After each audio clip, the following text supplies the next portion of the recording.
Chapter 2 Tales are sensitive. Location unknown, time unknown. Issei opened his eyes and sat up slowly. His memory was foggy for a second before it all came flooding back. His date with Yuma. Her trying to kill him. The rushing power inside of him. Collapsing onto the ground with overwhelming exhaustion and the beautiful face over him as his world went dark. Those thoughts were all driven from his mind, however, as he looked around at his surroundings. Issei sat in nothingness. White nothingness. White everywhere, beneath him, above him and all around him. It wasn't a cold nothingness though. There was a subtle warmth that permeated the air, filled it with a sense of calm. Deep, endless calm. Issei felt panic rise up inside him. Was he dead? Was this heaven? Or possibly hell? Maybe an abyss or purgatory from which he would never awaken. Only the warmth and calmness of the place kept him from descending into fear. Had this place felt cold and unwelcoming, then he may very well have instantly lost his composure and broken down completely. Issei was trying very hard to resist the urge to fret when a voice spoke from behind him. A guttural, ancient voice, a voice that spoke of wisdom and a voice that he recognized as having heard before. "Ah, you're awake, Issei Hayadu." The words were polite and yet direct. Immediately Issei was able to place where he had heard the voice before. It had spoken to him when Yuma had attacked him. Issei turned and in doing so came to face the source of the voice. It seemed though that life wasn't done with surprising him yet. A dragon stood before him. A massive red dragon. Its face the size of Issei's standing body. The snout of the dragon was long with whiskers splaying to either side in a manner sort of like a scaly cat's snout. Deep green eyes were staring into Issei's chocolate brown ones and thick horns stuck out of the dragon's head at odd angles. The dragon's body was long and displayed a powerful muscular build with thick scales and strong limbs. Everything about this being intimidated Issei immensely. Despite this, something deep down inside of him told Issei not to be afraid and to stand in front of this titanic being. Slowly Issei climbed to his feet and went to take a step forward, but fell forward toward to the ground. His body had felt completely off balance the moment he went to move, like it was being offset incorrectly. A chuckle reached his ears and Issei looked up at the dragon. A friendly expression crossed the great beast's face as he spoke to Issei. "You aren't accustomed to walking with a tail yet, are you, young one?" A tail? Did he say a tail? Issei twisted his head around in a flash and of course there it lay, flopped onto the ground of the white nothingness. A tail coming out from between the top of his pants and pushing part of his shirt out of the way. The tail was almost 3 feet long, as wide as his forearm and covered in smooth yet thick fur that was the same dark brown muddy almost black color of his hair. Now that he noticed it though, his pants were pushing uncomfortably against the base of it and forcing it up awkwardly. Issei shifted his pants slightly to allow the tail to freely flow before standing back up and facing the dragon again. Back on his feet he noticed that the tip of his tail, now hanging naturally, was mere inches from the surface below his feet. Having returned to being face to face with the beast again, questions began flowing through his mind, but a few stood out as more pressing, and that is where he decided to begin. Clearing his throat, to both announce that he would speak and also to build some form of confidence, Issei began. "Where am I?" Issei asked with his voice sounding far more confident than he felt. The dragon took a moment before replying. "We are inside of your mind. This place is simply a realm built in your mind by your subconscious, enhanced by the ki of your ancient blood. That ki has been enriched by the effects of the devices that healed your wounds and of course by my own power, which is enhancing your potential, or as most have referred to it, boosting your potential. Your vast potential." This answer only offered more questions than answers. This place was in his mind? Boosting? A vast potential? Potential for what exactly? And I mean, with all respect, who are you? Issei continued his line of questions. "I am the Red Dragon Emperor, my name is Drake," the dragon now known as Drake replied. "And how are you here in my mind with me?" Issei said, following with the next most reasonable question along his growing list of queries.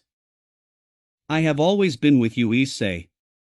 You were born with a sacred item inside you. Imbued in you by pure chance known as the boosted gear, one of the 13 Longinus. I have resided in that Longinus for the almost 50,000 years, moving from host to host. Drake's voice still guttural but with an edge of calm patience. Issei thought on what he had just been told and went with the next question that came to him. What happened to your previous host then? Issei's voice filled with curiosity. He died. His death came a single moment before you were born. Hence the Longinus was imbued in your body. But that being said, I am quite happy to be in someone with the power of your unique blood. I believe it will bring great wonders for both of us. Twice now Drake had mentioned Issei's blood. Why do you say my blood is special? The idea that his blood was special confused Issei immensely. Because you were born with a microscopic percentage, an absolute iota, of blood that isn't human.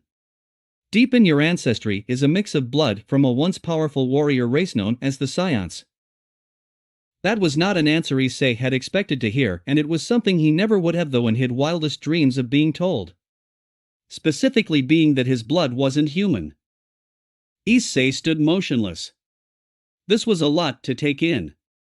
As if reading his inner quarrels, Drake continued his explanations of past events and knowledge that Issei would need to know. Over 200,000 years ago the universes were a very different place, and the Omni King, supreme god of all, watched over the 12 universes. Eventually he saw a need to rectify the weaknesses and intolerances of many of the beings that lived in the universes he had created, and was going to erase all of the universes so that he could start over again. However, a warrior god from the 7th universe whose name is forgotten to the annals of history appealed to the Omni King, supreme god of all. His plight was heard and a tournament for the fate of the universes was held instead. Unfortunately, a selfish being won the tournament, and so true to his word, the Omni King, supreme god of all, erased all of creation and started again. But some of the creations, those that had impressed the Omni King, supreme god of all, with not only their power but also their compassion and desire for things that he saw as positive, were able to pass on some of their power to the new universes. The blood of the warrior god's race, the Saiyans, was given in a very small portion to a few lucky human families, which has been passed down from generation to generation, slowly diluting further until finally it has been passed to you. Even I am descended from a powerful dragon known as Shinran, whom resided on the Gaia, a planet similar to our Earth of those times. Drake's voice took on an almost sagely quality as he relayed all this to Issei. Issei sat and listened to everything Drake said with deep intent. Drake went on with his deep voice echoing around the white nothingness. Now what is curious is what I know about the Saiyans of old. Born with unlimited potential, they could easily become some of the most powerful beings of their time. Able to survive wounds that would kill any other being. Naturally able to control the most powerful of energy known as ki through their innate control of their Genki, Yuki and Shoki. The same energy you used against Yuma to wound and scare her off. Lastly, Saiyans possess tails that I suspect looked very much the same as your new one does. Issei was quiet a few moments more. This was a lot to take in before he spoke with a direct voice. So I'm a Saiyan then, or part Saiyan? Issei asked, trying to believe the situation he found himself in. How could he be anything other than human? Well, now a human with some sort of tail, it seems. Drake let out a sound much like a snort of affirmation, and his smile widened as he nodded. It is so. I believe that your Saiyan blood, despite having originally comprising such a tiny facet of your molecular makeup, has in fact taken dominance within you. How this has happened I can only speculate so far, but most likely it is a combination of factors. Being, when you utilized your ki to defend yourself, the device is full of pure ki that were applied to heal you, and my ability to boost the latent power of my host. In this event it seems that my ability to boost is happening as a constant, rather than as a single event, and that your Saiyan genes have latched onto this ability of mine, Saiyan genes being more aggressive and dominant than those of humans. These events, while powerful in themselves, have amplified by coinciding together, and that I speculate, has allowed your Saiyan biology to take dominance in your system and thus has caused you to become a full-blooded Saiyan, so to speak. Issei took a few unstable steps as he paced back and forth. This was more than a lot to take in. It was insane. But that being said, so was having your date sprout giant black wings and then trying to kill you. He stopped walking and turned back to Drake. This question seemed like it would be rather important to know. What exactly is ki? He asked slowly. Ki is life essence manifest in the form of pure energy. It is the most powerful energy source in the many universes and indeed all of creation. Those able to harness ki are able to strengthen themselves thousands if not millions of times over by training their ki and bodies to have a greater union. But ki is not just held by those that can use it but by all living beings in existence, no matter how great or small. Suns, trees, planets, animals, bacteria, all have ki within their very essence, and if a being uses all of the ki that it possesses too recklessly, then it may quite easily kill itself by mistake. Drake paused for a moment, changing his train of the conversation at the sudden look of worry upon Issei's face.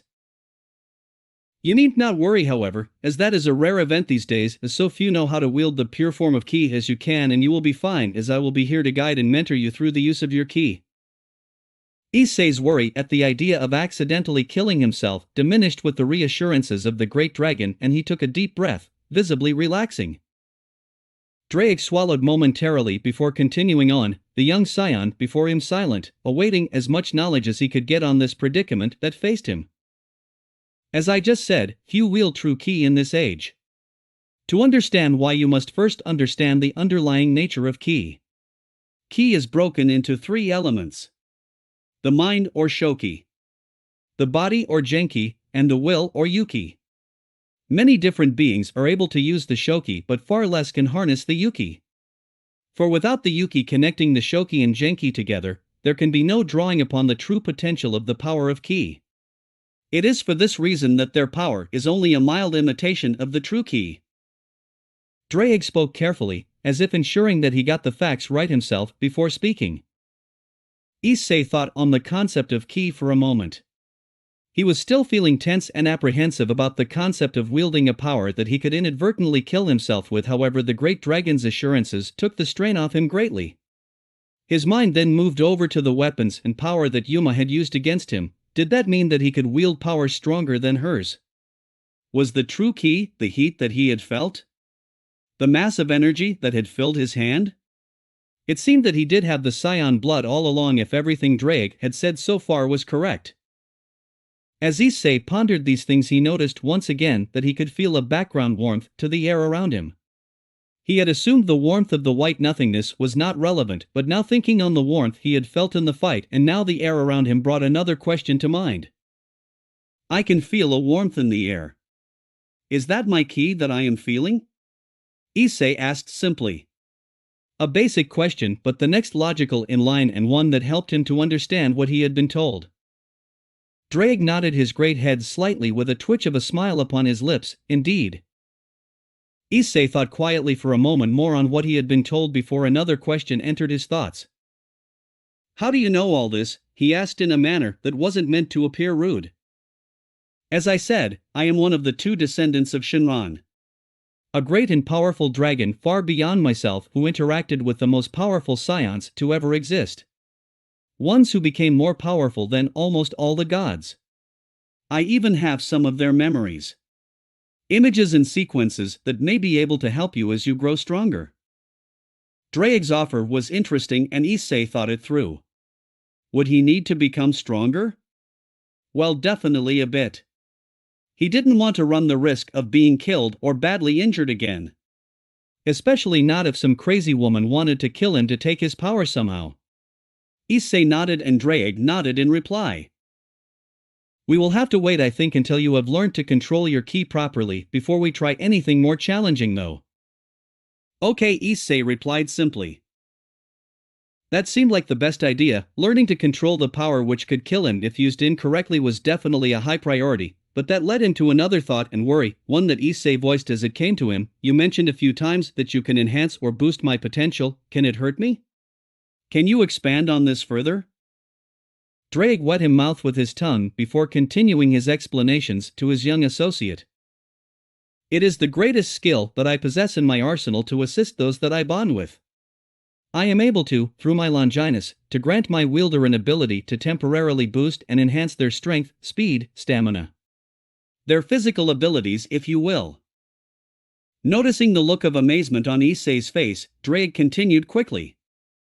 However, with yourself I can feel that something is significantly different. I can feel through my own power that the Longinus seems to be active permanently and yet fundamentally differently. I believe that my Longinus is permanently causing a low-scale boost which is fueling your saiyan DNA's control of your genome. Or in layman's terms, it is part of the power that has changed you from human to who you are now. Issei felt a slight amount of disappointment at this. He had hoped for something that could help him out in a dangerous situation. Stop him from being skewered again by a certain insane girl with black wings and a malicious sneer. Drake easily read the look on his face and clarified further for the young man. You have nothing to worry about though. The power of Truki that you possess as a scion along with your innate natural strength, resilience and combat prowess is far greater than what I could offer through a short-term boost in power.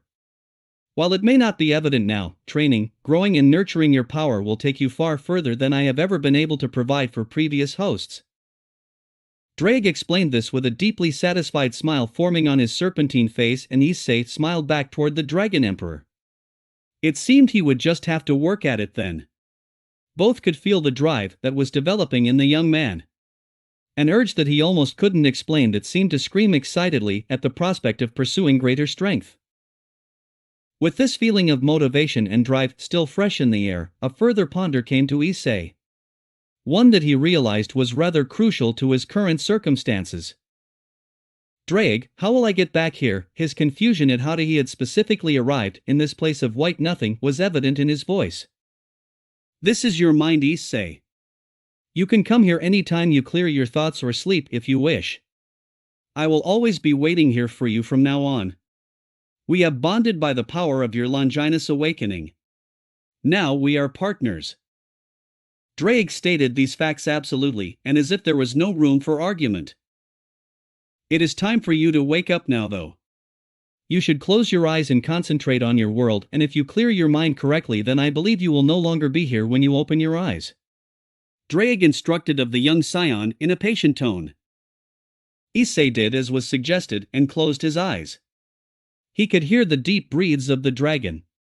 Minutes ticked by as he attempted to clear his mind. Clearing his mind was a lot harder of a task than he thought it could possibly be. Further minutes dragged by and then Issei noticed he couldn't hear those deep breaths anymore. Opening his eyes he saw a sight that he recognized easily.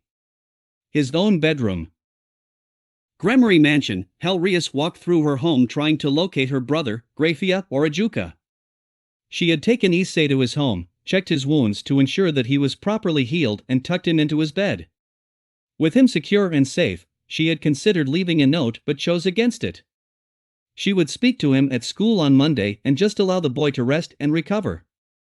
Being in the bedroom of a boy she didn't know, Rias was tempted to snoop, her enhanced devil's vision allowing her to see easily but chose against it, a nagging in her mind stating that he deserved his privacy and as such she returned to hell. Now back in the domain of her people, she wanted to speak with Ajuka and find out why all the key pieces had taken to a mind of their own and completely merged into Issei instead of just one type. She hadn't even had the opportunity to pick which piece to use before they had acted without any input from her despite her position as the king of the set. Before finding her parents or anyone else, Rias noticed one of her family's maids and approached the young woman who courtsied deeply to her. A quick discussion disclosed that both Ajuka and her brother were in one of the studies on the eastern side of the mansion. Thanking the maid, Rias beelined directly to the room, however slowed down when approaching the door so that she could knock politely before entering. "Come in," she heard her brother say from the other side of the door. Rias opened the door and walked into the beautifully furnished room. Like all the rooms in the vast mansion, this one was decorated with portraits of great devils or their accomplishments. A vast array of ornately carved hardwood bookcases filled with tightly packed books ranging from simple novels to grand tomes of magic and scientific journals took up large portions of the wall space. Sursex and Ajuka sat side by side at a desk studying information on a laptop. "Oh Rias, what can I do for you?" Sursex asked with a neutral voice. Rias approached both men as she answered calmly. "Actually I was looking to speak with Ajuka, if that's okay, brother?" Sirzex nodded to his sister and motioned for her to continue. Ajuka looked at Rias with an inquisitive expression. I have used those key pieces that you gave me, she stated plainly. She kept her face neutral so far, unsure of how Ajuka would take to all the experimental pieces he spent so long making being used at once. Ajuka's face split into an excited smile immediately and spoke with a voice that had a barely contained desire for knowledge laced in each word. Oh, that's excellent. Which piece did you use? Did the process work the same as always? I had thought his might be a bit different, he rattled off rather quickly. Rias bit her lip and continued. Actually, that's the thing I wanted to discuss. I wasn't able to choose, the pieces seemed to choose and they all entered the boy's body without me being able to stop them. And he wasn't even dead when they did. I mean, he was dying, but not quite dead, she stated the words simply, still unsure of how the older devil may react. Ajuka seemed genuinely taken aback, and then an expression of deep concern and utter ponderance overtook his facial features as he ran through all the possible and some of the impossible implications of what he had just been told. Rias looked to her brother, who gave her a small smile and then shrugged lightly before Ajuka spoke up to the pair again. When you say all the pieces, he began with a voice that didn't display any anger, just scientific curiosity. I mean, the box is empty. All 15 pieces in one boy. Rias clarified, feeling more comfortable at his clear lack of disappointment toward the situation. As to enhance her point, she withdrew the white box from her bag that she still carried. Ajuka took it from her and opened the box, confirming for himself what had happened. Why don't you tell us everything that occurred up to the point of you using the pieces? Sirzex injected into the conversations. Ajuka nodded toward both Rias and Sirzex, and she began to relay everything that occurred that day. Both men stood quietly and allowed her to tell the whole tale without interruption. As Rias' explanation of the earlier evening's events ended, both men stood quietly for a few minutes, causing Rias to fidget before she stated that which she knew was on both of their minds. Humans aren't able to control such violent energy like he did naturally, are they? Her words were simple, but the implication was there. If the boy could control an energy like that, which she suspected was something to do with pure ki, without supernatural assistance, then what was he and what else could he do? Sirzex smiled and chuckled at this. Rias rose an eyebrow to her brother, and Ajuka looked toward his best friend. He placed a hand on Rias' shoulder and looked to her with brotherly admiration. If this boy had such a power to fight off a fallen angel and the key pieces gravitated to him so distinctly, then I think you will have to make sure he visits your peerage first thing Monday. This could be very interesting, and with those words he left Rias and began walking out of the room with Ajuka following him. Rias realized as soon as they left that neither of them had confirmed anything for her, and that all the advice she had received was to speak with issei sooner rather than later. Furthermore, Ajuka had taken the box which held the scanner device with him when they had left. Rias clicked her tongue at that and shook her head in mild annoyance for her brother before taking out her phone. Dialing a number, she called a close friend and rival of hers, Sona Citri, the student council president, so that she could organize for issei to have a clear schedule for the following Monday morning. Once that was complete, she went to her en suite, washed the grime of the day from her body and dressed in her nightgown before turning in for the night. Bedroom, 19 Hyoto Lane, Koho Town. Issei sat up and scratched the back of his head. He looked at his bedside table and saw the LED display of his phone. It read 0519. That was a lot earlier than he usually awoke, and yet he felt full of energy, as if he had just had the most restful and perfect sleep of his life. The first rays of sunlight encompassing the dawn peeled through his room and gave it an inviting light that begged him to hop out of bed. Issei stretched and heard a tearing noise. He looked at his shirt and saw that his arm had ripped the tight material of the shirt he had worn yesterday. Dried blood has stained all over the lower half of the shirt. It was completely ruined now. Issei stood up and felt his tail slip over the edge of his bed as he did so. He took a few tentative steps toward his bedroom mirror and looked at himself. If he hadn't been surprised so much recently, then he may have been shocked, but he had a feeling his reflection wouldn't be what he was used to seeing in the mirror. In the reflective glass stood a teenage boy with the same facial features as he knew he had. However, this new boy reflected back to him was at least half a foot taller than Issei had been, and his musculature was far more pronounced. Not overly so, but far more defined, as if someone had dipped his body in granite and then sculpted him. The long tail came around his right side and the tip flicked back and forth as he thought to move it. His clothes were a mess. Torn and frayed both from the fight and his rapid growth. A large hole where the spear had pierced him and an abundance of dried blood soaked into the material. Running his hand over his abdomen, Issei found the small scar that showed where he had been run through. No other sign of the fight appeared on his skin. Drake was right that his new blood would cause him to heal quickly. Issei removed all his clothes, grabbed a towel and started making his way toward his bedroom door to go to the shower when he froze. How the heck was he supposed to explain the tale to his parents? He thought for a moment and then curled the tail around his waist. It sat nice and snug, sort of like a natural belt. He covered it with the towel around his waist as well, ensuring that the tail was completely covered. Crisis averted for now. He proceeded to the bathroom to shower and clean himself up. His steps were wobbly, but he was starting to get a hang of walking around with his additional appendage. When Issei returned to his room, another issue arose. Getting into his clothes. With his increased size and tail, getting a simple pair of sweatpants and a shirt on was an absolute mission. He eventually succeeded, but had to wrap his tail around his waist again before allowing the shirt to flow over it. With loose clothes he was fine, but with anything that had to be tucked in it would be difficult. He thought for a moment, figured if anyone asked he could say it was a new belt. Well, unless someone asked to try it on or happened to grab it too tightly.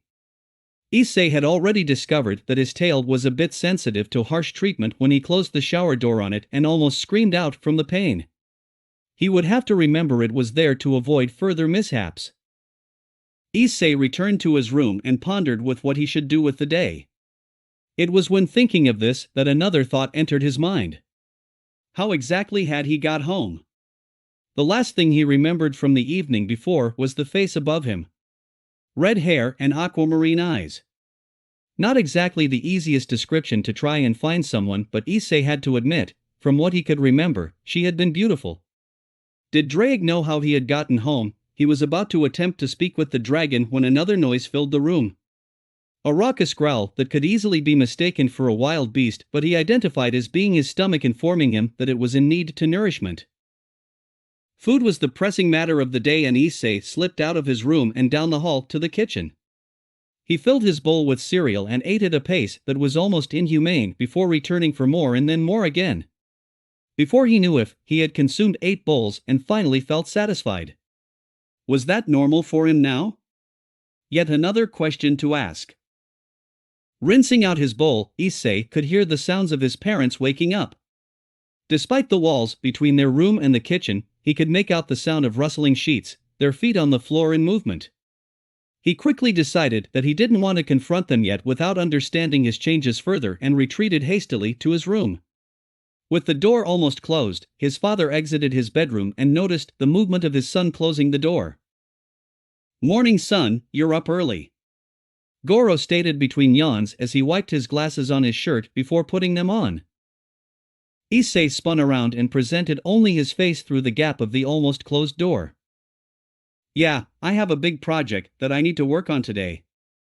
Issei wasn't keen to the idea of lying, but the circumstances definitely warranted it.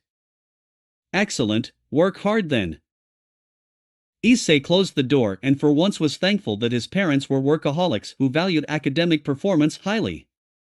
With the cover of schoolwork, he knew that they would leave him alone today, which would let him try to work everything out. He sat at his desk with laptop open and simply stared blankly. Overnight he had grown taller, more muscular, and a tail. He had access to an energy power he had never heard of and essentially been tossed from the human race. This was not what he intended when he tried to remain unnoticed by people. Issei powered up the laptop and began searching everything. He began with saiyan, no information. Well, that made sense. Drake said that the race was basically extinct and the universe reset. He tried again with ki. This produced responses, nothing scientific or concrete as he had hoped for, but hundreds of pages talking about the belief of qi in ancient religions, predominantly in China. Issei spent the next few hours reading as much as he could, pages discussing the essence of life, Taoist monk beliefs in energy and the flow of life, martial artist notions of qi and the flow of energy. A lot of the pages contradicted each other, many had strong religious overtones that he was sure made the information less credible or at least less able to be verified, but after reading as far and as wide as he was able, all the information seemed to in some form line up with what Drake had told him. Qi was life energy, linked to the very being or soul of every creature and plant, even linked to the earth itself.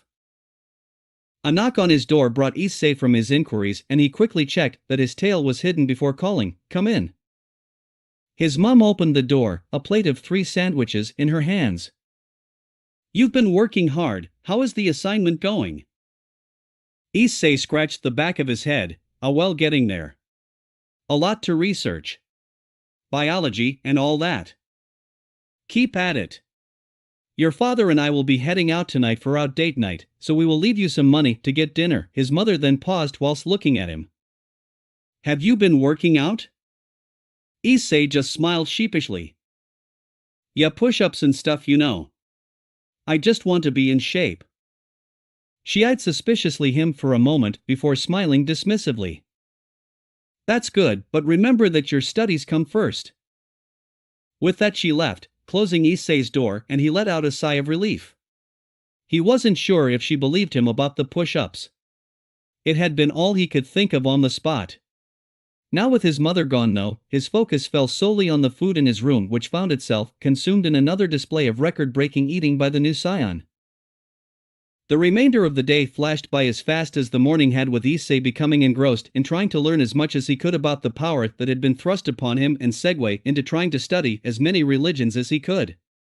Drake had mentioned a god of all things, the Omni King. However, Issei was unable to discover anything about this deity no matter how much he read. Christianity, Islam, Hinduism, Buddhism, various shamanistic sites, even a site discussing the old Viking Norse gods, and none of them mentioned him. It would be yet more things that perhaps only Drake could fill out for him.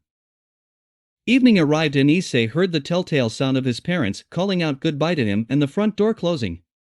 Every Sunday evening they had a date night, and he was so very glad they had today. His tail was cramping up from remaining hidden, and immediately he let it flow out before making his way directly to the pantry and raiding it for a series of snacks. With an entire bag of marshmallows shoved into his mouth and a jumbo bag of cookies demolished, Issei noticed the money left behind by his parents. They had taught him to cook, and Issei was quite skilled in the kitchen for a 15-year-old boy. However, his parents always left money when they went out on Sundays. He suspected it was their way of saying that he could have a treat if they were going to be eating a fancy meal at a restaurant. Fetching his phone, Issei spent the next 10 minutes finding the best deals he could before ordering 3 large pizzas and 2 sides. He crashed down onto the living room couch and watched some HBO, Game of Thrones, before a knock on the front door had him there in seconds. Keeping his tail out of sight, Issei opened the door, practically shoved the money into the young man's hands, clutched the warm food, and returned inside. As with everything else he had eaten today, the food was gone in record time and the boxes destroyed in the trash compactor. After watching the remainder of the double episode, Issei checked his phone, almost 9 at night. His parents would be home soon, and Issei didn't feel quite ready to close enough for a prolonged period for them to scrutinize the changes he had gone through closely. Turning off the television, he tidied up after himself before going to his bedroom. Once inside, he stripped off into a comfortable set of pajama pants and climbed into his bed with his sheets and comforter tucked up. He lay there for a moment, things of how Drake told him to enter his mind again. He focused on his breathing, the rhythmic rise and fall of his chest, his own heartbeat, and just tried to block out the world around him. Issei wasn't sure when, but eventually he could no longer feel the coverings of his bed and opened his eyes to the white space and large dragon that had greeted him the night before. Hello, Issei. Drake's voice cordial and welcoming. Issei smiled. He had successfully entered his mind again. Strangely enough, he found himself standing here instead of lying down as he had been in his bed, and speculated as to if that was because he voluntarily entered this place this time. Hi, Drake. I was a bit concerned that I would have trouble coming back here. Issei admitted with a guilty chuckle and rubbing the back of his head. I never doubted for even a moment that you'd be able to. But I believe you have many more questions that you would like answered tonight. Issei nodded eagerly and the discussion between the two new partners began in earnest. Drake explained further his knowledge of the skills and nature of science, that their massive appetite and ability to consume large amounts of food fueled their ability to produce such high volumes of key energy and strength. Drake could only provide Issei with a tertiary knowledge of science society as he himself had a limited knowledge but was able to reinforce that their existence focused heavily on combat prowess and that as a species they held a strong and powerful pride. Hours of conversation was spent discussing the nature of ki and the accuracy of the information that Issei had discovered throughout the day. A lot of the pseudoscience beliefs held in the websites that Issei visited were denied by Drake, but the relationship between martial artists and ki proficiency was something that the Great Dragon confirmed. To the best of his knowledge, he believed that scions only fought with their natural weapons of ki and their own bodies, shunning weapons in favor of what they could achieve through training and strengthening themselves.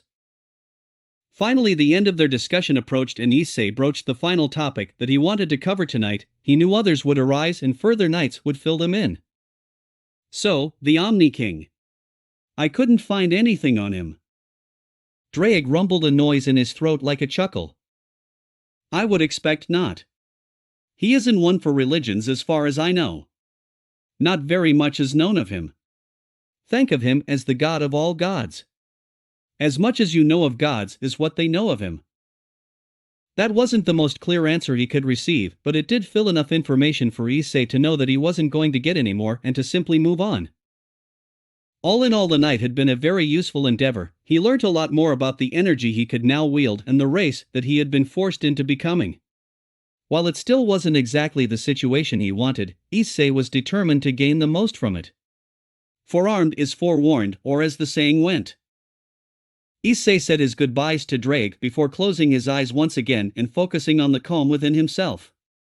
His breathing, heartbeat, and the stillness inside of himself. Once again, after a couple of minutes, when opening his eyes, he found himself back in his bed.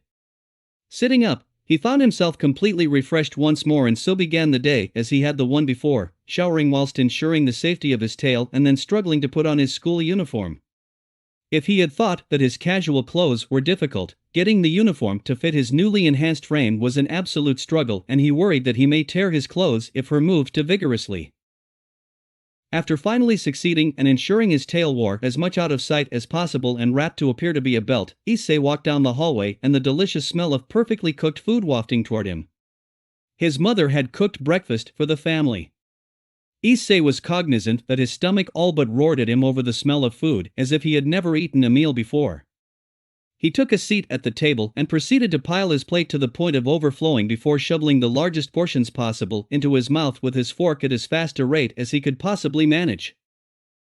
"Someone's pretty hungry this morning," his father commented as he finished his own breakfast, already dressed in a sharp suit and ready to head off to work. Issei only grunted in reply as he continued to inhale all the food before him.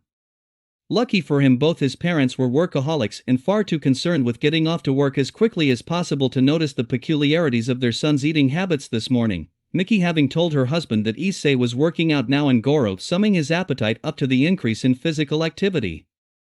As Issei finished eating a second helping, he heard both parents call their goodbyes out to him and close the front door, each heading off to their respective places of employment. Issei cleaned up the dishes from breakfast, picked up his school bag and left the family home. He had left for school about 20 minutes earlier than he usually would have, but he didn't want to be late or trip over from rushing with his newfound focus on not tearing his clothes as he moved or accidentally exposing his tail. As it was, it didn't take him much longer than usual to make him way to school. He stepped through the main gate and made his way toward his homeroom, but stopped in the courtyard when he saw a person that held his attention. In a third-story window stood a girl chatting with some other girls. The girl had long red hair and beautiful aquamarine eyes. Even from so far away, Issei was able to make out every detail of her. He had noticed that his vision was far sharper than it previously had been. If Issei wasn't very much mistaken, she was the same girl that he had seen before passing out in the park on Saturday evening. Had she been the one to take him home? As if she could feel Issei's gaze, she turned and looked directly at him, and Issei could have sworn he saw a smile grace her lips before she turned back to her friends. His thoughts were cut short when a boy to his side spoke up. "You must be new here, that's Rias Gremory, and if you are thinking of asking her out then don't bother. She is every guy's idol but won't date any boy here." The boy said these things with a tinge of unreturned desire in his voice.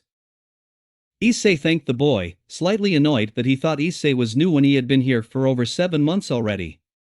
But he supposed he did keep to himself and looked a bit different today. Issei had heard the name Rias Gremory before and knew she was very popular, but he had never actually laid eyes on her before now. He looked back up to the window, but she wasn't there anymore. Issei took his usual seat in the classroom and resumed looking out the window, waiting for the school day to begin. The school day started off as any other with roll call, but as Issei answered, the sensei mentioned that his schedule had been cleared today and that he was to wait in the homeroom for a delegate of his new club to collect him. It was not something Issei had expected, but he did not object either. Enough weirdness had occurred recently for him to ride this new change out and see where it went. The other students left the room and Issei sat patiently. He didn't have to wait long before hearing a knock at the door. Issei turned to see a very handsome blonde boy, maybe 2 years older than himself, in the doorway. The boy bowed before entering. "Issei Hayadu, I presume?" The boy both asked and stated at the same time, his voice light and carefree. Issei nodded and stood up to walk to this new boy. "I am." Issei replied and walked up to shake the boy's hand before he continued. "You are the club delegate I am to see." "Yes, indeed. I am Kiba Yuto, a member of the occult research club." Kiba replied casually before turning and leading Issei out of the room.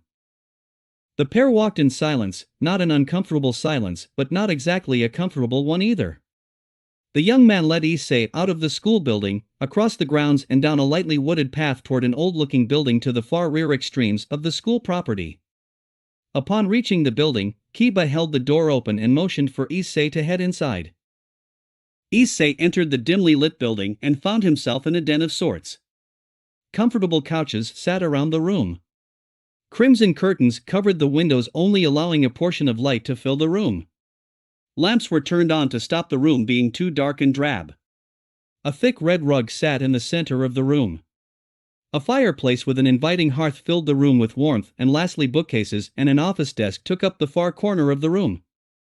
3 more doors led off to other rooms in the building. The room wasn't unoccupied, however, and upon Issei entering, the current occupants all turned to face him. On one couch sat a small girl with white short hair, a few bangs hanging either side of her face and cat clips pinned into her wavy locks. To say she was small may have been an absolute understatement, as she appeared tiny. Despite this, her face showed a complete lack of interest in Issei.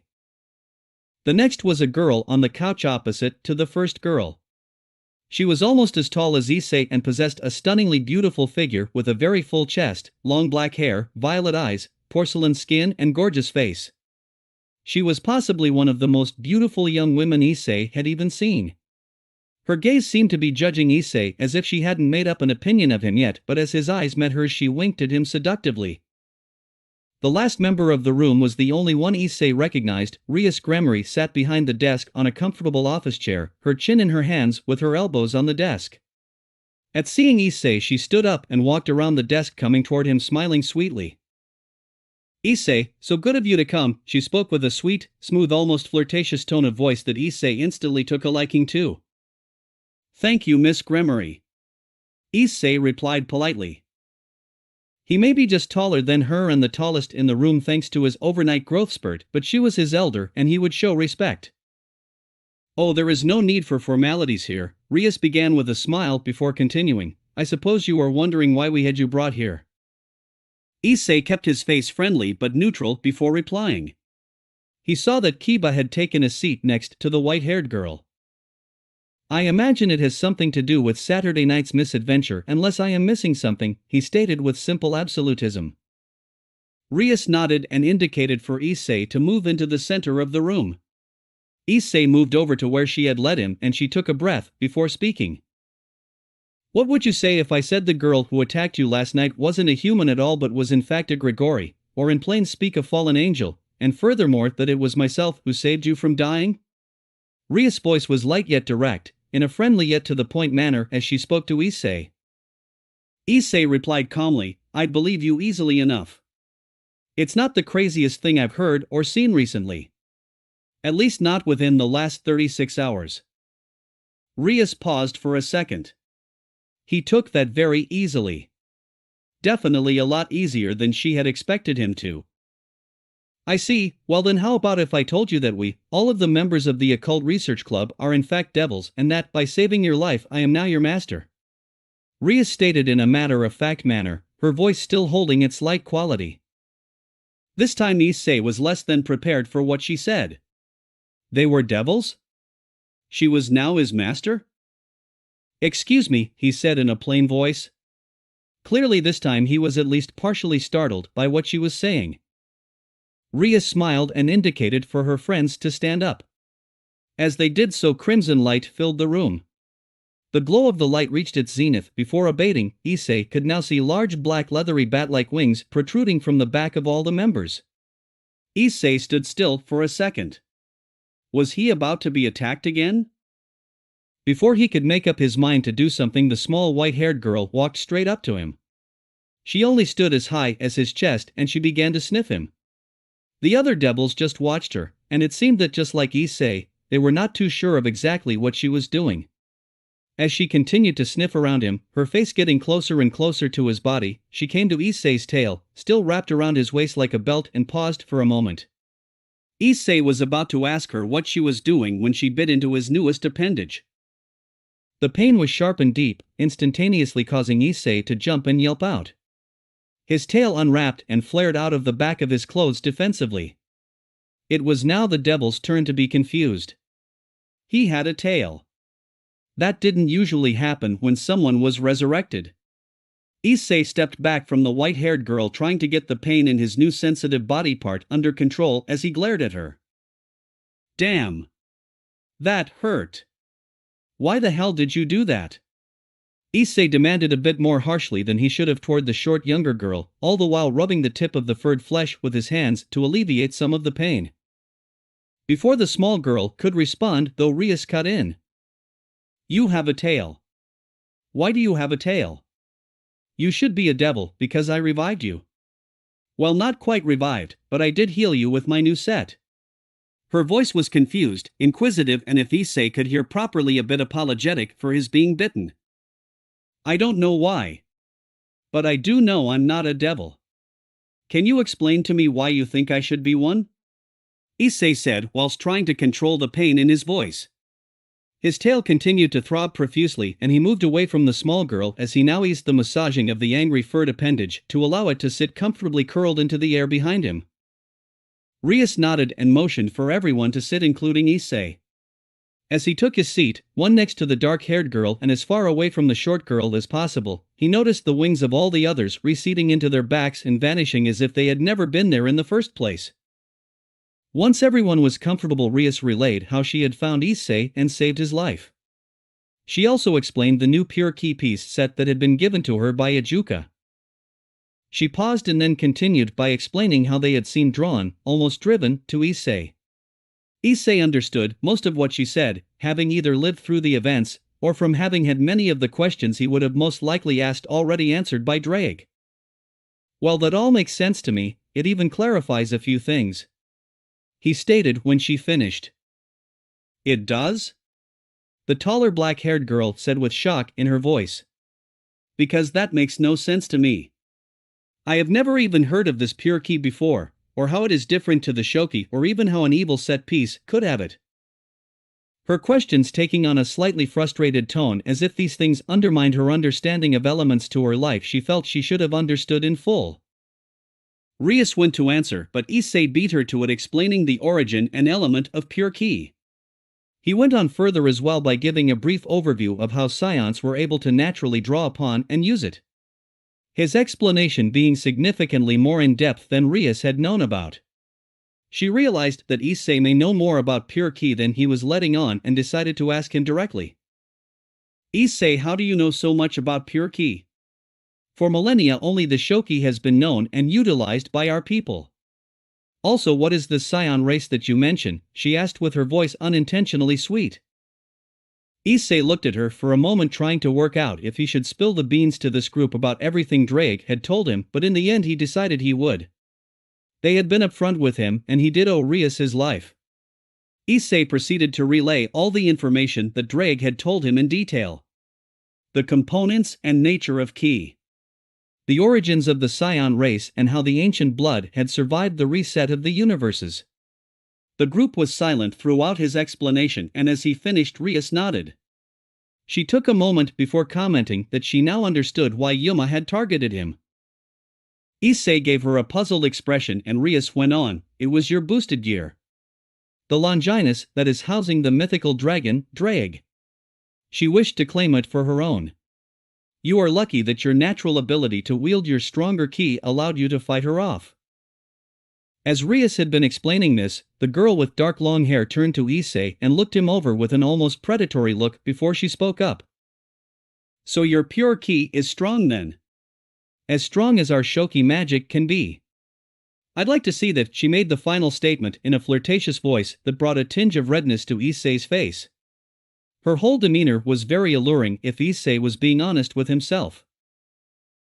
"I have been told that its power is directly linked to the wielder's potential, and as a scion I have the potential to nurture, train it if you will, into being the most powerful energy in all of existence, Miss Issei trailed off as he realized he didn't know her name yet.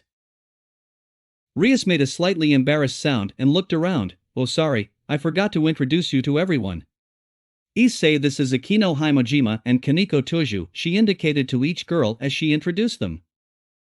Issei bowed his head toward each in turn and replied to both. "It's a pleasure to meet you." Kaneko nodded slightly and Akino smiled seductively toward Issei and said in a voice dripping with seductive overtones, "It is always a pleasure to meet a man as well built and strapping as yourself." Issei blushed at her comment and Rias shook her head in annoyance. "That's enough of that, Akino. We don't want you to scare him off," she reprimanded her best friend. She then turned back to Issei while asking him, "Well Issei, this is unusual, but as you have not been bound to me by an evil piece or even a devil for the fact, it seems that I am not your master then and you are not obligated to be a member of my peerage." She paused to smile sweetly at him, almost in a flirtatious manner that Issei would be lying if he said he didn't find endearing. "But if you are in agreement then I would like to make you a full-time member of both the Occult Research Club and maybe to help with my peerage anyway. Sort of like a contractor. Would you like that?" Her voice was soft as she asked him. Issei thought on it for almost close to a minute of silence. This would be a big change for him to become associated with this devil group, Rias peerage as it would be. As he thought on it he began to like the idea more. It would be a group of people he could be himself with and not need to hide to his new identity around. A group of people who he could finally open up with fully and not worry about the ramifications of something strange happening. Issei also suspected that it would allow him the opportunity to understand and mature his new abilities further. Issei nodded and smiled politely toward Rias. "Of course I would quite like that," he said. Rias smiled to Issei while speaking softly to him. "Well then, I formally welcome you to the peerage of Rias Gremory." Edited on